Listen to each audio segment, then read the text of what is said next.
هذه خيوط شكلها يقول إنها بتصير سجادة، بس مش أي سجادة، تحس نفسك جوا واحة أو حديقة تتنفس. قرب شوي، التفاصيل كأنها عيون تطالع فيك. معرض؟ أيوة، بس مش معرض سجاد عادي، كل هذا شغل يدوي، أعمال فنية. بس مين الفنان اللي سوى هالأشياء؟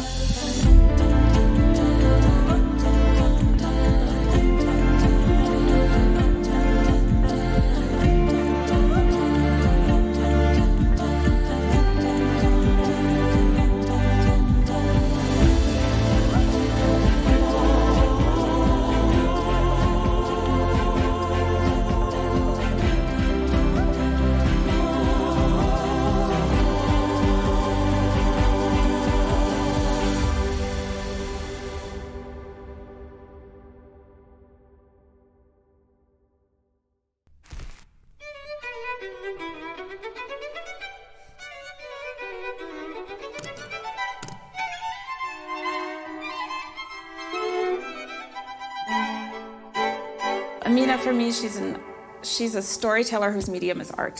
She wants to innovate. She wants to try something new every time. Each piece is a piece of history. Amina's work stands out because it's a personal quest and a collective commitment. What you feel when you're with her is that she has this love for the country, for the art craft of Morocco. And that, I think, is something that is contagious, contagious.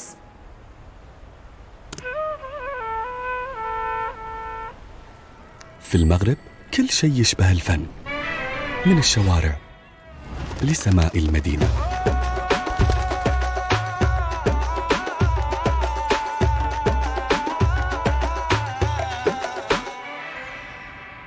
وأمينة أكزناي ولدت وسط الحالة هذه، فنانة معاصرة بالفطرة، وتحكي حكايتها وحكاية بلدها بخامات غير متوقعة، من الحجارة للصوف، من القماش للمجوهرات.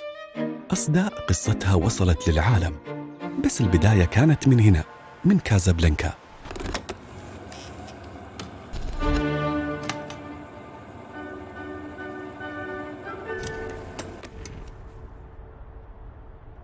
I was born in Casablanca. My dad was a physician, a urologist. My mom is an artist. I grew up in a world of art. And I grew up surrounded by a grandmother who actually raised me. She was half French, and she actually taught me how to read and write. It was a happy childhood. My mom used to take me to the Beaux-Arts school when I was a kid because she was a student there, playing in the garden of the Beaux-Arts school. I was very young. I was, I think, 4. Let's say the childhood extended. There's the story unfolded as I grew. I remember at the Beaux-Arts school, I remember Mohamed Melihi really well because he was really fun, and he would take me to the ceramics class where you had like clay. And I always have and I have some photos, I had clay tiles or clay, and I was playing with clay. I don't really know when the inspiration started, but that's all I knew. I was born into this, art and cats. Amina is not your typical Moroccan.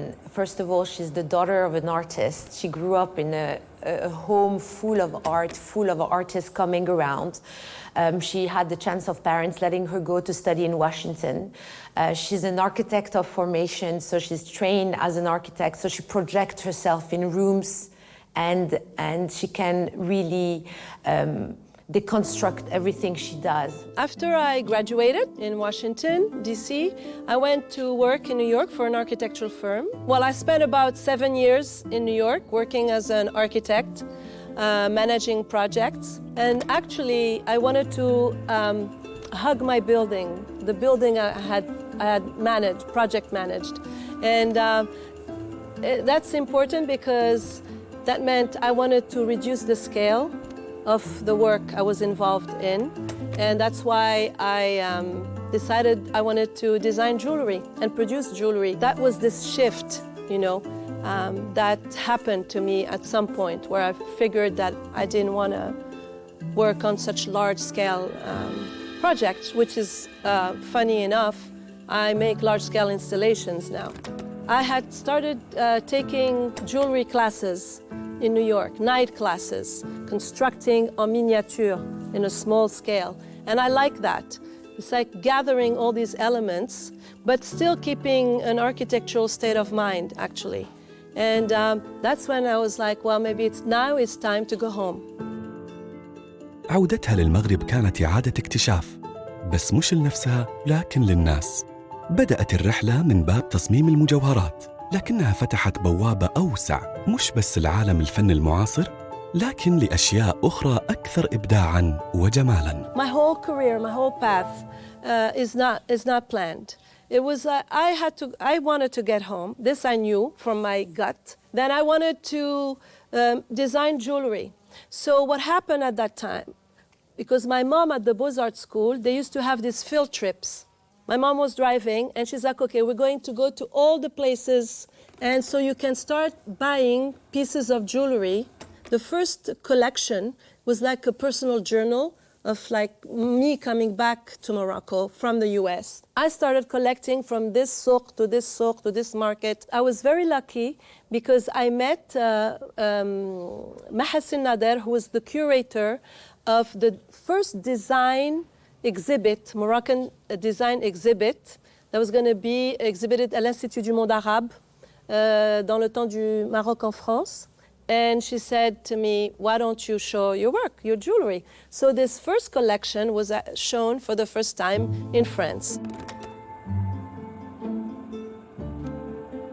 For an art piece to have true recognition, sometimes it needs to travel, to come back home and to be welcomed better, I will say. I was happy because I like to innovate and experiment. And that's what I did for this jewelry. I started making this large-scale jewelry on the body. And these large-scale installations on the body, they became pieces of art. It's all about scale. You go from macro to micro, meaning from buildings to jewelry. And then jewelry was not enough. Jewelry has to get bigger, bigger and bigger on the body. And at one point, it had to leave the body to ornate the space. Hence the macro. So it's a constant va-et-vient between the macro and the micro.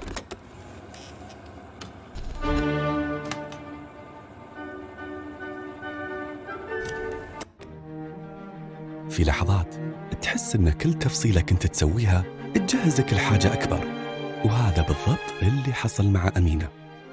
من معمارية في أمريكا، الفنانة مغربية مؤمنة بأن لها دور في دعم الحرفيين والفنانين الشعبيين في وطنها.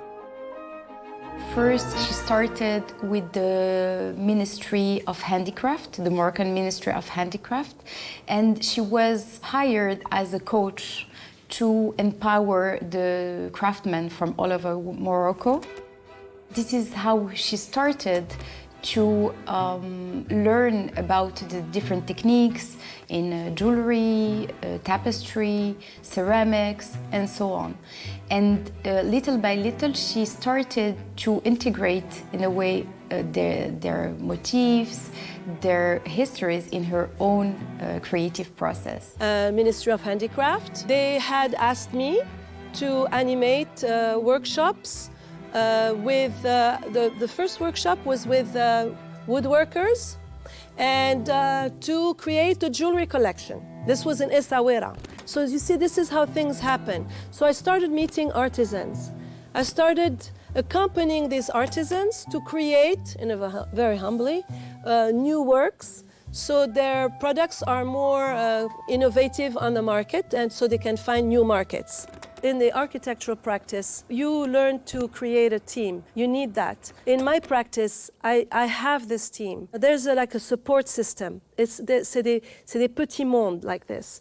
And but on a larger scale, I'll talk about my sister who stands by me. She does all the graphics for me and much more than that. You have my mom, of course. So I had the chance to go in their family home and meet her mother, who's an exceptional person and probably is the beginning of the inspiration of Amina as well, because her mother is one of the, the first woman artists in Morocco. And then there's Maurizio, and he's, what can I say? He arrived in my life 20 years ago. He's my husband, partner in crime. We joke because he drives me all over the place because I don't drive, but he's much more than that. Let's say it, he sacrifices a lot of his professional life so I can have this life that I have now. I am the husband of Amina. I'm following the career of Amina since the very beginning, in particular now, because I'm retired now, so I can spend all my time with Amina and his job, his work, all around Morocco.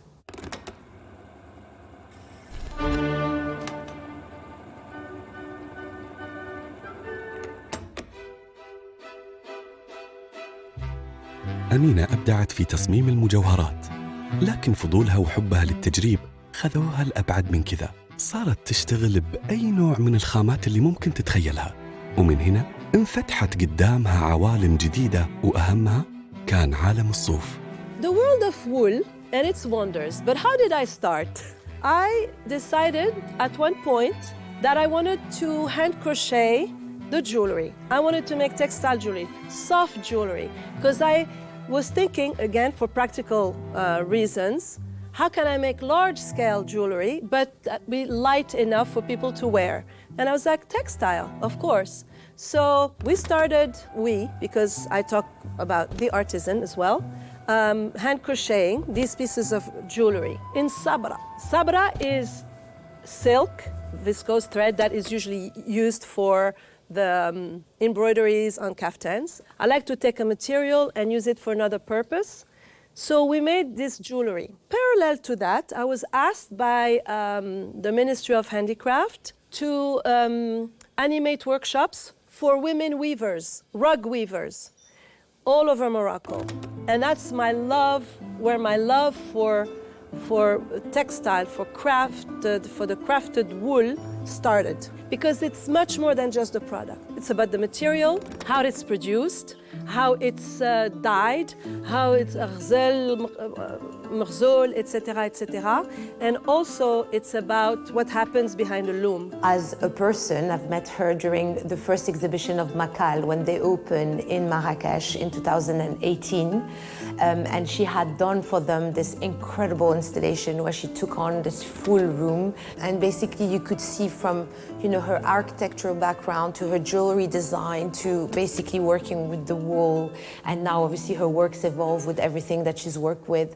So definitely, the multimedia and the medium that were very uncommon, except the textile maybe and the wool, that are sometimes more representative of women. When I think of Amina's work, she's someone who's interested and cares about materials, she cares about heritage, she cares about technique, gesture, movement. Because of the places where she works, because of her work in the field, often the material is wool because wool is the available material. It's the medium that's accessible, it's the medium that's traditional to the area, and it's constantly being reinvented. She has all of these pieces that have a material in common. المغرب من أهم وجهات السفر في العالم، لكن لما تسافر مع أمينة راح تكتشف مغرب ثاني، مخفي في القرى والحرف التقليدية والتفاصيل والناس اللي مش أي أحد يوصل لها.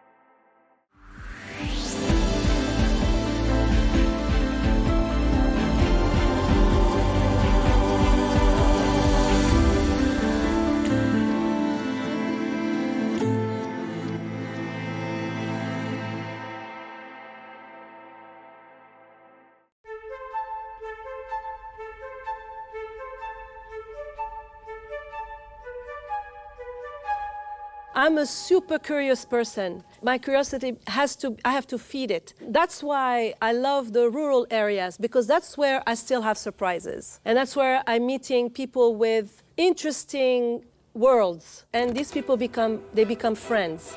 It's a second family of artisans that are my friends now. They were very welcoming. They were always into the sharing, a hand for transmitting ideas, and then it was about drinking tea, having time together, and that's that. I think you cannot understand fully the work of Amina if you're not taken to the field. And it's very important in her process. The happy accidents that occurs during the journey are really part of the process. It's also the magic of the human relations that appear on the works. I am a geographer, so I like to discover, and Amina also likes to discover. And so we start traveling all around Morocco, discovering person, discovering cooperative, handicraft, all over. From the rural area, we were visiting a small village. No way the possibility for someone to go to this village because it's a very remote area. And you have to take a very small road to go there, and then the road ends there. And we discover a group of women using henna, making design with henna, and we decide to start something there. So Amina was supporting this group of women. This is the memory I will share with Amina. So a different way, not from a touristic point of view, but putting persons at the center of everything. I animate these ateliers, these workshops. I identify the artisans I get along with, artisans that work well, that respect deadlines, etc., etc., etc. And then when I have a project, I go and I work with them. When I arrived from the US, very quickly, I was aware that I didn't want to work in an atelier in a city by myself. I wanted to burst that bubble and go and meet people. My real atelier is on the field. It's in the ateliers of the artisans. This is I would say, an archival atelier. This is kind of how my brain is constructed. معرض فيلد ووركس هو محطة مفصلية في رحلة أمينة، لأن مساحة تجمع حياة فنية كاملة، وكل تفصيلة فيه تحكي عن علاقتها العميقة بالناس والأرض وبالذاكرة.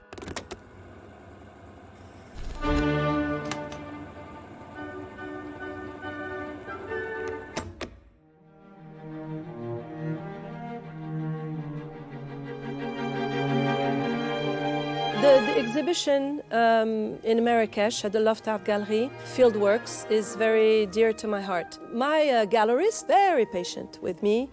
She waited a couple of years because she'd be like, okay, we need to do a solo. And at some point, she said to me, now is the time. I was like, okay. I said, but I want Miriam Barada as a curator. I want this, that, and the other. And she agreed, and she was fantastic.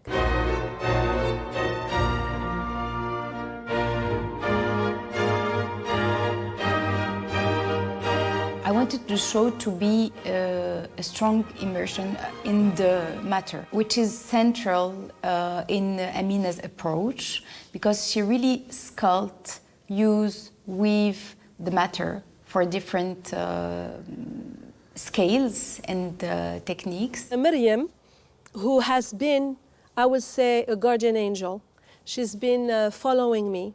The story is really special because it's all about human stories. I exhibited a piece called Noise at the Makal Museum. It was an immersive installation. It was the beginning of a beautiful adventure with her, and she accompanied me and she pushed me. So what happened is, it was very quickly decided it was going to be the Marrakesh Gallery, and actually Miriam chose Fieldworks.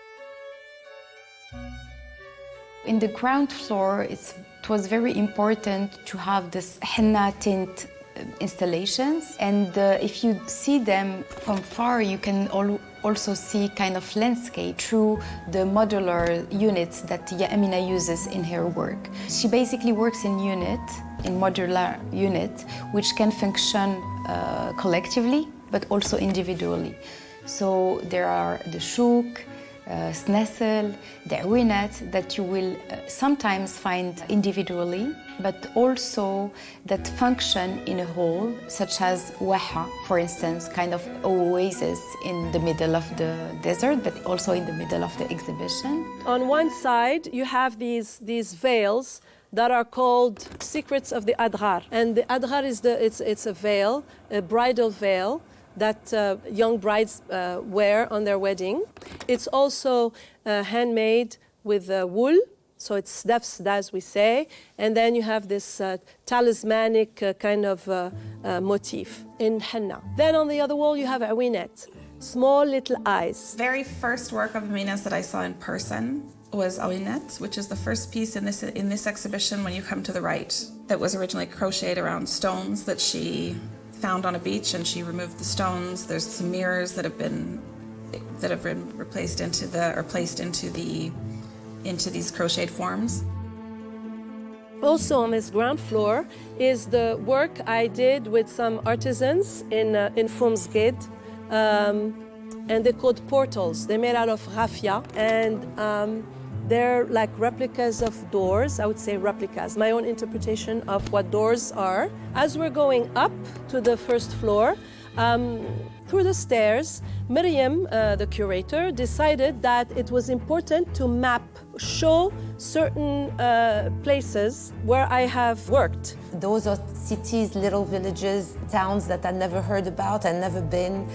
So I felt very inculte in a way, to not be aware of all those fantastic artisans and where they were coming from. So it was a real nice history, in a way, classes of craftsmanship, of Morocco. And then from the ground floor to the first floor, you're going from the macro to the micro, then to the detail. And that's why we started also with the photo series called On the Edge, because it's a series that Amina took from the passenger seat in the car. And it was the images that she would share with me from her window. And we started working on the show. I really wanted her to show this part of the process, because Fieldworks is distribute to the craft, but also to the process behind and the experience she would dig into to also create all these very different pieces. When you get to the first floor, series of detailed rugs.